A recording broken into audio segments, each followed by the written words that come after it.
In our previous episode, we discussed how Generation Z is proactively fighting brain fog. We saw a demographic that refuses to accept suboptimal performance. But this behavior is not just a trend among the young. It is a signal of a much larger seismic shift in the global economy. Today, we address the most significant structural change in modern history, the death of sick care and the birth of true healthcare. For the last century, our medical model has been reactive. It operated on a break-fix methodology. You wait until something breaks: a heart attack, a tumor, a cognitive decline, and then you spend massive amounts of money trying to fix it. This is cure-based medicine. Financially, this model is bankrupt. Treating chronic, preventable diseases consumes over 70% of healthcare budgets in developed nations. As populations age, this cost is becoming unsustainable. Governments and insurance companies have realized a hard truth. It is infinitely cheaper to keep a person healthy than to save a dying one. This realization is driving the shift from cure to prevention. This is not just about eating an apple a day. This is precision prevention powered by the technologies we have discussed: AI, genomics, and continuous monitoring. In the old model, you went to the doctor once a year for a snapshot of your health. In the new model, your health is a movie, a continuous stream of data. Imagine a concept called the digital twin. In the near future, you will have a virtual replica of your biology living in the cloud. AI will run thousands of simulations on your digital twin.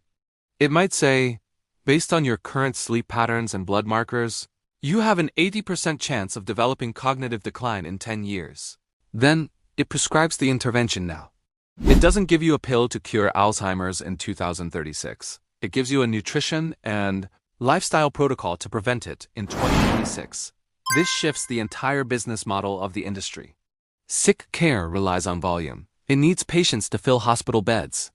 Prevention relies on retention and engagement. It needs users to subscribe to health. This is why we are seeing tech giants entering the space. They understand subscription models. They understand data. They are building ecosystems where the goal is to keep you out of the hospital, because keeping you healthy keeps you paying for their service, and the brain is the ultimate frontier of this shift. Why? Because the brain is the most expensive organ to fix once it breaks. Conditions like dementia are devastatingly costly and largely irreversible once symptoms appear. The only viable economic strategy for brain health is prevention. This is why the market for brain health is exploding before the onset of disease. We are seeing a surge in diagnostics: eye scans that detect amyloid plaques years before symptoms, and blood tests for neural biomarkers. We are moving from a world where we ask, "What drug will save me?" to a world where we ask, "What data will save me?" Investors need to look at companies that are building the infrastructure for this prevention. The winners will not be the ones building more hospitals. The winners will be the ones keeping people out of them. So who is capitalizing on this shift right now? Which brands have successfully packaged prevention into a product that consumers crave? In the vast wellness market, there are two titans that have mastered this game, but with very different strategies. One focuses on foundational nutrition for the masses, and the other targets the complex optimization of the mind. In our next episode, we will conduct a competitor analysis. We will put two giants head-to-head, Athletic Greens versus Neurohacker. We will dissect their strategies to understand how they are turning the desire for prevention into billion-dollar empires.